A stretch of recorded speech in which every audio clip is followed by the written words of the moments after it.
हे नमस्ते, मेरा नाम सनी गुप्ता है, फाउंडर कम्युनिटीज। आज आए हैं राजेश सर से मिलने के लिए और जानने वाला है सर का जर्नी। सर कहाँ से शुरुआत हुई थे, कहाँ तक पहुँचे, अभी क्या कर रहे हैं, फ्यूचर प्लान क्या है और कैसे लोगों को मोटिवेट कर रहे हैं, कैसे चेंज ला रहे हैं बिहार को, कैसे बिहार को बदल रहा है। तो सर आपका इंट्रोडक्शन, आपका नाम। सबसे पहले आपके चैनल को देखने वाले सभी लोगों को धन्यवाद। और मेरा नाम राजेश कुमार हुआ और मैं बचपन से सबसे पहले मैं एक प्राइवेट स्कूल मेरे बगल के नाना जी का है उसी में से पढ़ा था, वहाँ से 8 तक पढ़ाई हुआ। उसके बाद हाई स्कूल मोतीपुर से क्लास 10 पास। घर कहाँ हुआ आपका?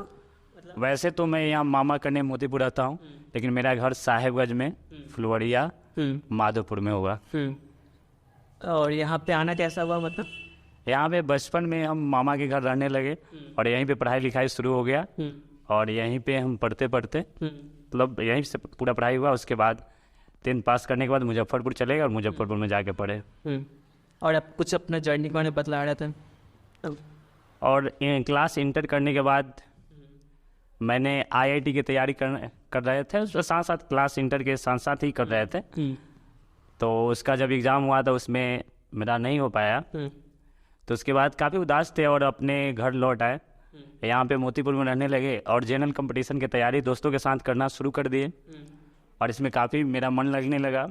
उसके बाद खुद से ही सेल्फ स्टडी से ही करके मैंने पहला जॉब 2018 में रेलवे में लिया था। और उसके बाद मतलब अपने पसंद की जॉब ना होने की वजह से मैंने उसको उस समय ज्वाइन नहीं किया।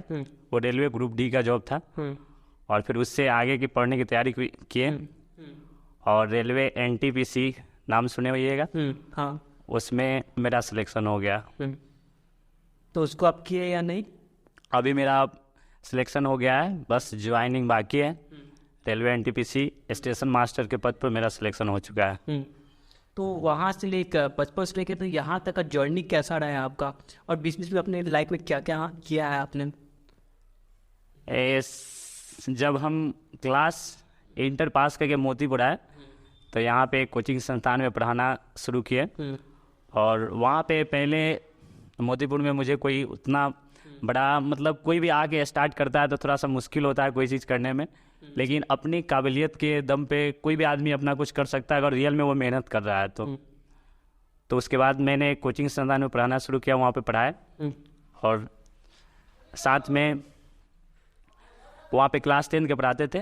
और फिर उसके बाद मेरा जॉब 2018 में हो गया, तो उसके बाद लोग जानने लगे हमको।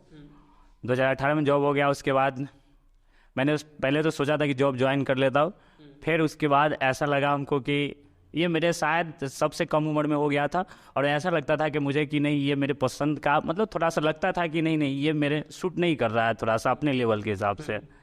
तो मैंने सोचा और कुछ लोगों ने सलाह भी दिया कि आप आगे तैयारी कीजिए और आपका कहीं इससे आगे हो जाएगा कोई। तो फिर मैंने फिर से अपना सिंपल ज़िंदगी जीने फिर से अपना एक बंद कमरे में हम अपने तैयारी करते थे और यही मोतीपुर में एक हम रूम भी लिए हुए थे, उसमें कुछ दोस्तों के साथ हम तैयारी करते थे और तैयारी करते बीच में काफ़ी स्ट्रगल भी आया, दोस्तों से कुछ अति भी हुआ। उसके बाद जिस कोचिंग संस्थान में हम लोग पढ़ाते थे उसके बाद कोचिंग से फिर अलग अपना कोचिंग भी किए और क्लास 11 का भी पढ़ाया, क्लास 10 का भी पढ़ाया, क्लास 12 का।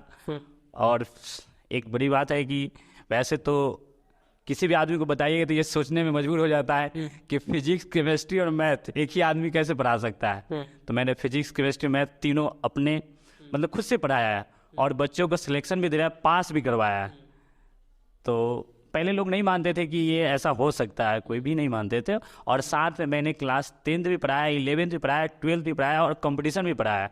और कंपटीशन में सारे विषय मैं ही पढ़ाया हूँ, चाहे वो मैथ हो, रीजनिंग हो, साइंस हो, GK हो, जो भी हो सब खुद से पढ़े हैं और खुद से पढ़ाए हैं। और ये सब जर्नी में अगर कहीं पे प्रॉब्लम होता था तो काफ़ी लोग यूट्यूब पे काफ़ी सर लोग फेमस है, उन सर का वीडियो देख लेते थे और उससे गाइड मिलती थी अपना। और भगवान का दिया हुआ कुछ मेरे अंदर भी कुछ ऐसा मेरे को भी लगता था ऐसा कि कुछ खास है जो हम कुछ बड़ा कर सकते हैं, इसीलिए तो पहला जॉब ज्वाइन नहीं किए थे। तो ये जैसे कि इंस्टीट्यूट स्टार्ट की तो उसमें कौन कौन सा प्रॉब्लम को सामना करना पड़ा था और पहले कितने बच्चे आ रहे थे और इसके बारे में कुछ? हाँ, पहले जब हम कोचिंग स्टार्ट किए तो अपना कोचिंग स्टार्ट किए तो काफ़ी प्रॉब्लम था, क्या कि मेरे पास ना तो एक बोर्ड थी और ना ही एक बेंच। तो काफ़ी इसमें हमारे हमारे मतलब कुछ दोस्त और कुछ स्टूडेंट ने काफ़ी मदद किया। उस समय मैंने कभी नहीं सोचा था कि अपना कोचिंग संस्थान खोलेंगे और ये कोचिंग पढ़ाएंगे। कभी मुझे ऐसा कभी भी नहीं सोचते थे कभी हमको मास्टर बनने का कोई शौक़ है, बस सिर्फ ऐसे ही पढ़ते चले गए और पढ़ाते चले गए। तो जिस समय अपना कोचिंग खुल रहा तो उस समय काफ़ी स्टूडेंट जो है, उस समय हम कभी नहीं सोचते थे कि अपना पैसा लगाएंगे इसमें कि कोचिंग खुल कर और अपना पैसा लगाएंगे, क्योंकि हम जॉब छोड़े तो सोचते थे कि पहले हमको पढ़ना है और पढ़ के जो हम जॉब छोड़े उससे बढ़िया लेना है कि फिर कल होकर कोई ना कहे कि एक बार में तुक्का में लग के हो गया है, कल होकर और उससे बड़ा लेना है, फिर उसी लेवल का नहीं लेना। और आपको हम बता दें कि जो हम जॉब छोड़े थे फिर से उसको दोबारा भी छोड़ चुके हैं, मतलब एक बार दोबारा छोड़ के वो दोबारा। इससे पहले गुवाहाटी बोर्ड में मेरा रेलवे ग्रुप डी में सिलेक्शन हो गया था, इस बार पटना बोर्ड में था, फिर से दोबारा, तो उसको भी मैं फिर से छोड़ दिया हूँ। वैसे उसमें आपको पता भी होगा कि काफ़ी लोग मतलब फॉर्म भरते, 125 लाख फॉर्म गिरता है, तो उसमें भी मेरा सिलेक्शन हुआ था यही पटना बोर्ड में। लेकिन फिर से मैं उसको फिर दोबारा लिया। कुछ लोग मेरे को बहुत कहा कि देख लेना एक बार में हो गया, दोबारा बार में नहीं होगा। सो इतना भी आसान नहीं है कि दोबारा बार में हो जाएगा। तो मैंने दोबारा भी लिया और रेलवे का हर एक लेवल क्वालिफाई किया हूँ। लेवल 1 2 बार क्वालिफाई किया हूँ, लेवल 2, लेवल 3, लेवल 4, लेवल 5 और लेवल 6। और लेवल 6 में मेरा स्टेशन मास्टर के पद पे सिलेक्शन हो गया हुआ है। वो बहुत जल्दी मिल भी जाएगा। हाँ, तो ऐसा और बताइए, जैसे फाइनेंस को आप कैसे मैनेज किए हैं? मतलब जैसे इंस्टीट्यूट स्टार्ट किया तो पैसा का प्रॉब्लम होता है, उसको कैसे? उस समय जब हम इंस्टीट्यूट स्टार्ट कर रहे थे तो मेरे पास मतलब जिस इंस्टीट्यूट में पढ़ाते थे किसी के साथ, तो वहाँ से मतलब जब हम अपना मतलब कोचिंग कर रहे थे उस समय हम नहीं सोचे थे कि अपना पैसा लगाएंगे। तो कुछ स्टूडेंट जैसे 10 से 11 स्टूडेंट जो थे वो अपने पैसे मेरे को दिए कि सर आप कोचिंग स्टार्ट कीजिए या आप अपने घर पढ़ा दीजिए। तो मैंने सोचा कि मोतीपुर में अगर स्टार्ट करूँगा तो ज़्यादा अच्छा रहेगा और ज़्यादा लोग आएंगे, ज़्यादा लोग पढ़ेंगे। तो इसलिए मैंने मतलब कि कुछ दोस्त, एक ऐसे दोस्त है जिसने बोर्ड भी दिया हुआ है और एक दोस्त ने बेंच मतलब खरीदवाया, एक टीचर से ही खरीदवाया और एक बोर्ड मिला और उसके बाद में 4-5 सेट बेंच खरीदवा दिया। उसके बाद अपने क्लास स्टार्ट किए और पहले से लोग हमको जानते थे, वो पढ़ने आए और काफ़ी उसके बाद मैंने कंपटीशन का भी क्लास स्टार्ट किया। तो काफ़ी लड़कों ने ही बोला था कि जो लड़का जॉब ले सकता है तो जॉब दिला भी सकता है, वैसे जो लोग जॉब नहीं भी लिए वो भी पढ़ाते हैं, तो आप तो लिए हुए हैं जिसके हम लोग साक्षी है, तो फिर आप क्यों नहीं पढ़ा सकते हैं, आप पढ़ाइए और हम लोग पढ़ेंगे। उसके बाद हम पढ़ाना स्टार्ट किए। तो शुरुआत में 10-12 बच्चे थे कंपटीशन के और क्लास 11-12 का ये सब बच्चा बहुत था। तो हम उसी के बेसिस पे कंपटीशन का कभी क्लास स्टार्ट कर दिए और बाद में शायद उन लोगों को लगा कि शायद अच्छा पढ़ाते हैं, तो उसके बाद मेरे पास 1 बैच हुआ, 2 बैच हुआ, 3 बैच हुआ और एक समय ऐसा था कि हम 7 बैच पढ़ाते थे अकेला और 9 घंटा से 9.5 घंटा पढ़ाते थे। और उस समय भी मैं मतलब तैयारी करते रहता था और आज भी है मेरा, अभी भी हम पढ़ते हैं क्योंकि हमको पढ़ाना है तो पढ़ना है। लड़के को ऐसा बेस्ट कॉन्सेप्ट देना है कि आपको लगे कि भाई हम किसी के पास जा रहे हैं तो समय बर्बाद नहीं कर रहे हैं और ईमानदारी से अगर आप काम कर रहे हैं तो आप बच्चों का भी समय बर्बाद मत कीजिए, क्योंकि अगर बच्चे आपके भरोसे पे आ रहे हैं, अगर आप उसको बेस्ट नहीं दे सकते तो पहले एक टीचर के नाते आपको सबसे पहले ये सोचना चाहिए कि अगर किसी भी हम बच्चे को बेस्ट नहीं दे सकते तो उनका समय भी बर्बाद नहीं करें। अगर एक बार ये समय अगर निकल गया तो फिर ये बच्चे की लाइफ में नहीं आने वाला है। जो भी स्टूडेंट तैयारी करे उसकी लाइफ में ये दोबारा नहीं आने वाला। हो सके कि उससे आपकी कुछ पैसे बन जाए या आपकी ज़िंदगी बन जाए, लेकिन स्टूडेंट का लाइफ एक बार अगर टीचर गलत रास्ते पकड़ा दिए तो फिर उस जगह पे वह स्टूडेंट नहीं आ सकता। अगर मान लेते हैं कि हम भी कभी स्टूडेंट थे, हमारे ही कुछ दोस्त लोग ने हमको सजेशन किए कि ये करो वो करो, तो उन लोगों का भी मेरे लाइफ पे योगदान है। तो उन लोगों ने सजेस्ट किया तो उन लोग इसके लिए हम थैंक्स बोलते हैं। लेकिन अगर होता है, ऐसे भी होता है कि कोई अगर आदमी आपको थोड़ा सा भटका दे तो फिर आप लाइफ में 1-2 साल घूमिएगा और फिर हो सके कि सही रास्ते पर आइएगा या नहीं भी आइएगा। तो स्टूडेंट और सर के नाते ऐसे सोचना चाहिए कि किसी भी बच्चे को एकदम सही सलाह दे और जितनी जानकारी है अगर आपको लगता है कि हम पढ़ा सकते हैं तो इसलिए मैंने पढ़ाना शुरू कर दिया। और उसके बाद बच्चों में इतना प्यार बढ़ गया कि मेरे पास बोली देर के 7 बैच था और 9 से 9.5 घंटे पढ़ाते थे। उसके बाद काफ़ी लोगों ने ये भी बोला कि देखना ये पढ़ाने के चक्कर में रह गया हुआ है, से अब इसका कुछ नहीं होने वाला है। तो मैंने फिर से दोबारा जिस लेवल का हम जॉब छोड़े तो वो दोबारा लिए, और फिर हार्ड लेवल में रिजल्ट आया, और आज तो पता ही है, इसलिए तो आप इंटरव्यू कर रहे हैं। और मतलब उस जब स्टार्ट की उस टाइम कितना बच्चा था, अभी कितना बच्चा, और कितने बच्चों को आप पढ़ा चुके हैं इस बीच में? देखिए अब तक हम पिछले 6 साल से पढ़ा रहे हैं, 6 साल से पढ़ा रहे हैं, तो कम से कम 1000 स्टूडेंट के करीब पढ़ा चुके होंगे। और अभी भी मेरे पास 150 से 200 बच्चे होंगे, 150 के करीब बच्चे होंगे। अभी भी मेरे पास 5 बैच चलता है, अभी भी आज भी 5 बैच चलता है। कंपटीशन के 3 बैच चलते हैं, और बाकी 10th का है और दूसरे बैच है, तो वो भी चलता है। वैसे मैंने लगभग जितना भी पढ़ा हूँ, लगभग हम सब क्लास के बैच पढ़ा चुके हैं। मैंने ITI के बैच पढ़ाया, पॉलिटेक्निक के पढ़ाया, पैरामेडिकल के पढ़ाया बैच, और ये 11th 12th बोले हैं, इंग्लिश मीडियम और हिंदी मीडियम दोनों मीडियम में पढ़ा चुका हूँ। और कंपटीशन का भी तो जान ही रहे हैं आप, कंपटीशन में भी सारे बैच पढ़ाए। अभी भी मेरे पास मतलब कि 150 के करीब बच्चे होंगे, 150 से 200 के बीच में। आप कुछ ऐसा एक्सपीरियंस शेयर करना चाहिए जहाँ आप बहुत ज़्यादा प्रॉब्लम फेस किए हैं अपने लाइफ का, जैसे प्रॉब्लम सबको लाइफ में होता है, जहाँ पर हम लोग टूट जाते हैं, मतलब लगता है सब कुछ खत्म हो चुका है, उसको उस प्रॉब्लम से कैसे आप बाहर निकलें, इसके बारे में? हाँ, एक बार फेल हुआ था। हम जिस रूम के बारे में बताए थे, हमारे दोस्तों के साथ वहाँ पे पढ़ते थे। तो उन लोगों ने जब मैं कोचिंग खोल लिया होता, तो उस समय थोड़ा सा उन लोगों को प्रॉब्लम था कि जो हमारे रूम में उस समय लाइट नहीं थी, तो वो लोग लाइट के लिए कुछ अथी बोले कि नहीं इन्वर्टर मेरा है, ऐसे वैसे करके कुछ प्रॉब्लम आया। तो हमारे स्टूडेंट उस समय, हम उस समय के स्टूडेंट को बहुत थैंक्स बोलना चाहते हैं, उन्होंने मोबाइल जला के पढ़ा था उस समय। मोबाइल जला के? हम मोबाइल जला के, लाइन कट जाता था शाम में, एक मेरा बैच शाम के 6:15 से चलता था 7:30 के बीच में। तो उस समय के जो भी स्टूडेंट थे उन्होंने लाइट जला के पढ़ा था। और इसके लिए आप चाहे तो पूछ भी सकते हैं, कुछ स्टूडेंट मेरे हैं, अगर मिल जाए तो कभी पूछ लीजिएगा कि क्या ऐसा हुआ था सही। तो उसमें लड़की लोग भी पढ़ते थे, उन लोगों भी से पूछ लीजिएगा, सारे लोग पढ़े थे।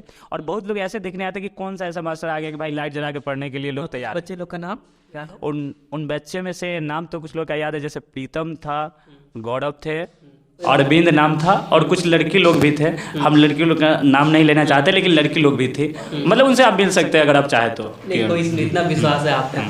तो थोड़ा सा इसके बारे में आप कुछ बच्चे लोग को क्या सलाह देंगे? वो अपने लाइफ में भटक रहे हैं, कुछ सोच रहे क्या करना है, मतलब गुमराह टाइप के हैं, समझ रहे क्या करें नहीं करें, उनको आप क्या सलाह देंगे? देखिए, हम सबसे, अगर कोई कंपटीशन के बैच में है तो अगर मोतीपुर में रह रहे हैं, अगर मोतीपुर में पढ़ना चाहते हैं, तो मैं घमंड में ये बात नहीं बोल रहा हूँ, एक बार मुझे मतलब संपर्क करने की कोशिश करें और मुझसे आगे पढ़े एक बार। उनको लगेगा कि अपने फ़र्क बुझाएगा कि क्या होता है, और ये ऐसा ही नहीं कुछ बना है, तो ये पढ़ाएगा जब तो कुछ तो उनको फ़र्क बुझाएगा कि, या कहीं भी पढ़े हुए हैं तो उनको खुद फ़र्क बुझाएगा कि हाँ मैंने ये चैप्टर फलाना सर से पढ़ा था और यहाँ पे आके आपसे पढ़े हैं, तो कुछ तो फ़र्क उनको बुझाएगा। तो उसके बाद हमारे क्लास ज्वाइन कर सकते हैं, और नहीं भी ज्वाइन करें तो कोई बात नहीं है। हमारा यूट्यूब पर भी अगर फ्री क्लास चलता है शाम के साथ। हाँ, यूट्यूब चैनल का मेरा नाम है राजेश सर स्टेशन मास्टर, आप सर्च कीजिए यूट्यूब चैनल पे, उस पर भी पढ़ सकते हैं। उस पर भी मेरा बहुत सारा वीडियो आया हुआ है।